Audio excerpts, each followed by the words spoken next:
इस वीडियो में हम लोग देखेंगे कि विशेषण किसे कहते हैं, यानी एडजेक्टिव, है ना। तो जो शब्द संज्ञा या सर्वनाम की विशेषता को बताता है उसे हम विशेषण कहते हैं। जो शब्द संज्ञा या सर्वनाम की विशेषता को बताए, उसके गुण को बताए, उसके आकार को बताए, उसके स्वभाव को बताए, उसे हम विशेषण कहते हैं। जैसे यहाँ पर देखें उदाहरण में, काली गाय, अंधेरी रात, उजली कमीज, मोटा आदमी, कमज़ोर लड़का। तो ये जो बोल्ड लेटर में जो शब्द लिखे गए हैं इन्हें हम विशेषण कहते हैं। क्यों? क्योंकि इनके बाद जो शब्द का प्रयोग हुआ है उन शब्दों की ये विशेषता बता रहे हैं। यानी कि गाय क्या है तो संज्ञा है, रात क्या है संज्ञा, कमीज संज्ञा, आदमी संज्ञा, लड़का संज्ञा। तो इनकी विशेषता बताने वाले ये शब्द हैं, इनके गुण को बताने वाले हैं, इनके आकार को बताने वाले ये शब्द हैं। इसलिए इन शब्दों को हम क्या कहेंगे? विशेषण कहेंगे। जैसे यहाँ पर काली गाय, तो गाय कैसी है, किस रंग की है तो काली है। उसी तरह से अंधेरी रात, रात कैसी है तो अंधेरी है। उजली कमीज, कमीज कैसी है, किस रंग की है तो उजली है। मोटा आदमी, आदमी कैसा है, उसका आकार कैसा है तो मोटा है। कमज़ोर लड़का, लड़का कैसा है तो कमज़ोर है। तो आप देख रहे हैं कि लड़का, आदमी, कमीज, रात और गाय ये सब क्या है? संज्ञा है। और इस संज्ञा के ठीक पहले जो बोल्ड लेटर में जो ये लिखा गया है शब्द, ये सब क्या है? विशेषण है। यानी काली, अंधेरी, उजली, मोटा और कमज़ोर ये विशेषण है। तो विशेषण उस शब्द को कहते हैं जो संज्ञा या सर्वनाम की विशेषता को बताए और विशेष रूप से संज्ञा की विशेषता को बताए, संज्ञा के गुण को बताए, उसके आकार को बताए, उसके स्वरूप को बताए, उसके स्वभाव को बताए। तो उस तरह के शब्द को हम विशेषण कहते हैं। हिंदी व्याकरण में जो है विशेषण के 4 भेद हैं। कौन कौन से? तो गुणवाचक विशेषण, परिमाणवाचक विशेषण, संख्यावाचक विशेषण और सार्वनामिक विशेषण। गुणवाचक विशेषण क्या है? तो जिस शब्द से किसी व्यक्ति, वस्तु या स्थान के गुण, रंग, आकार या अवस्था का पता चलता है उसे हम गुणवाचक विशेषण कहते हैं। जैसे यहाँ पर वह एक अच्छा आदमी है, तो आदमी कैसा है? अच्छा है। तो इस आदमी के गुण का पता चल रहा है, इसके क्वालिटी का पता चल रहा है। तो ये अच्छा जो है यहाँ पर शब्द है ये गुणवाचक विशेषण हो गया। उसी तरह से काली टोपी, तो टोपी कैसी है? काली है। तो ये टोपी के रंग का पता चल रहा है। उसी तरह से लाल रुमाल, तो रुमाल किस रंग का है तो लाल, तो इस रुमाल के रंग का पता चल रहा है। उसी तरह से उसका चेहरा गोल है ना, तो चेहरा कैसा है? गोल, यानी आकार का पता चल रहा है, चेहरे के आकार का पता चल रहा है। उसी तरह से भूखे पेट, भजन नहीं होता, भूखे पेट यानी कि अवस्था का पता चल रहा कि किस अवस्था में, तो भूखे पेट। तो यहाँ पर जो शब्द है भूखे, गोल, लाल, अच्छा, ये सब क्या है तो गुणवाचक विशेषण है ना। यानी कि जिस शब्द से किसी वस्तु की या किसी व्यक्ति के, यानी जिस शब्द से किसी वस्तु या व्यक्ति के गुण, रंग, आकार या अवस्था का पता चलता है उसे हम गुणवाचक विशेषण कहते हैं। दूसरा है परिमाणवाचक विशेषण।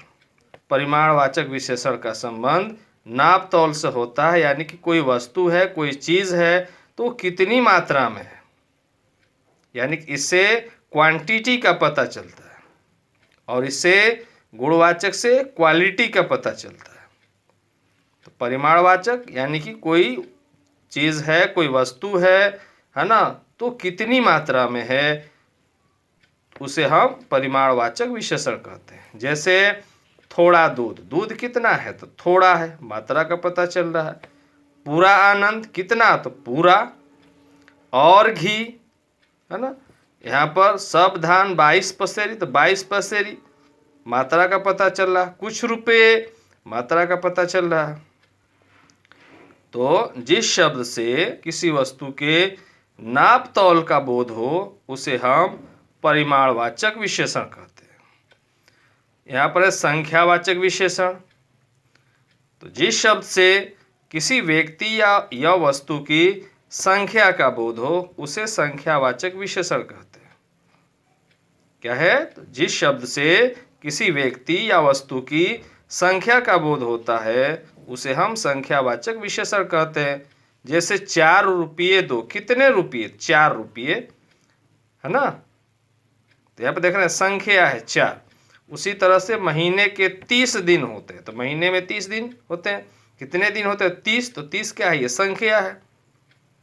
तो जिस शब्द से किसी व्यक्ति या वस्तु की संख्या का बोध होता है, नंबर का बोध होता है, उसे हम संख्यावाचक विशेषण कहते हैं।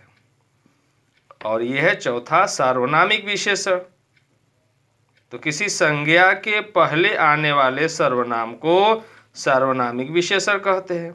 यानी कि संज्ञा हो और संज्ञा के ठीक पहले अगर सर्वनाम है तो उस सर्वनाम को हम सर्वनाम नहीं कहेंगे बल्कि उसे हम सर्वनामिक विशेषण कहेंगे। जैसे हम विद्यार्थी अच्छा है तो यहाँ विद्यार्थी संज्ञा है और संज्ञा के ठीक पहले कौन, ये कौन क्या है? तो सर्वनाम है। लेकिन ये सर्वनाम जो है चूंकि संज्ञा के ठीक पहले है इसलिए इसको हम सर्वनाम नहीं कहेंगे बल्कि इसको सार्वनामिक विशेषण कहेंगे। यानी कि सर्वनाम अगर संज्ञा के ठीक पहले प्रयोग में आया है तो उस सर्वनाम को हम सर्वनाम नहीं कहते हैं बल्कि उसे हम सार्वनामिक विशेषण कहते हैं। उसी तरह से यहाँ पर कोई पुस्तक ले लो, तो यहाँ पर कोई क्या है? तो ये सर्वनाम, लेकिन इसके ठीक बाद में आप देख रहे हैं कि पुस्तक है और पुस्तक क्या है? संज्ञा है। तो संज्ञा के ठीक पहले जो है सर्वनाम आया, इसलिए इसको हम सर्वनाम नहीं कहेंगे बल्कि ये सार्वनामिक विशेषण हो गया। उसी तरह से यह पुस्तक अच्छी है, तो पुस्तक संज्ञा और संज्ञा के ठीक पहले यह सर्वनाम, तो इसको सर्वनाम नहीं कहेंगे, सार्वनामिक विशेषण कहेंगे। इसी तरह से यहाँ पर वह नौकर नहीं आया, तो नौकर क्या है? संज्ञा और संज्ञा के ठीक पहले सर्वनाम वह, तो चूंकि यहाँ पर वह के बाद फौरन बाद जो है नौकर है, संज्ञा है, इसलिए इसको हम सर्वनाम नहीं कहेंगे बल्कि इसको सर्वनामिक विशेषण कहेंगे। यानी कि कोई संज्ञा है और संज्ञा के ठीक पहले सर्वनाम का प्रयोग हुआ है तो उस सर्वनाम को हम सर्वनाम नहीं कहते हैं बल्कि उसे हम सार्वनामिक विशेषण कहते हैं। तो इस तरह से विशेषण के ये 4 भेद हैं, इनको अच्छी तरह से समझ लेना है। अब विशेषण से संबंधित ही एक और पॉइंट्स है, वो है प्रविशेषण। तो प्रविशेषण क्या है? तो अगर वाक्य में एक विशेषण है और उसके ठीक पहले एक और विशेषण, यानी कि किसी वाक्य में अगर 2 विशेषण है तो पहले वाला जो विशेषण होता है वो प्रविशेषण कहलाता है। यानी कि विशेषण के विशेषण को प्रविशेषण कहते हैं। जैसे राम बहुत तेज विद्यार्थी है ना। तो यहाँ पर तेज क्या है? तो ये विशेषण है। राम कैसा विद्यार्थी है? तो तेज है, तो ये विशेषण हो गया। लेकिन इसके पहले एक और है कि कितना तेज है? तो ये बहुत तेज है, तो ये जो बहुत है ये प्रविशेषण हो जाएगा। उसी तरह से यहाँ पर कि क्षत्रिय बड़े साहसी होते हैं, तो क्षत्रिय साहसी होते हैं, तो यहाँ पर साहसी जो है ये क्षत्रिय की विशेषता बता रहा है ये शब्द, तो ये विशेषण हुआ। लेकिन इसके पहले ठीक एक और शब्द आया है, बड़े कितने साहसी होते हैं? तो बड़े साहसी होते हैं, बहुत साहसी होते हैं, तो ये जो बड़े शब्द है ये प्रविशेषण हो जाएगा। उसी तरह से सीता अत्यंत सुंदर है ना। सीता कितनी सुंदर है? तो अत्यंत सुंदर है, तो सीता सुंदर है, तो ये सुंदर जो है ये विशेषण है। लेकिन सुंदर के पहले एक और विशेषण का प्रयोग हुआ है, अत्यंत कितनी सुंदर है? अत्यंत यानी बहुत ज़्यादा, तो ये जो अत्यंत शब्द है ये प्रविशेषण हो गया। यानी कि किसी वाक्य में अगर 2 विशेषण है तो पहले वाला जो विशेषण होता है वो प्रविशेषण होता है। तो इसमें प्रविशेषण कौन कौन सा हो जाएगा? बहुत, बड़े और अत्यंत। तो कभी कभी वाक्य में प्रविशेषण भी पूछ देता है कि प्रविशेषण की पहचान कीजिए, तो इसको आप लोग पहचान लेंगे। यानी कि उस वाक्य में 2 विशेषण होगा और जो पहला वाला विशेषण होगा उसे हम प्रविशेषण कहेंगे। जैसे बहुत, बड़े और अत्यंत, ये हो गया प्रविशेषण।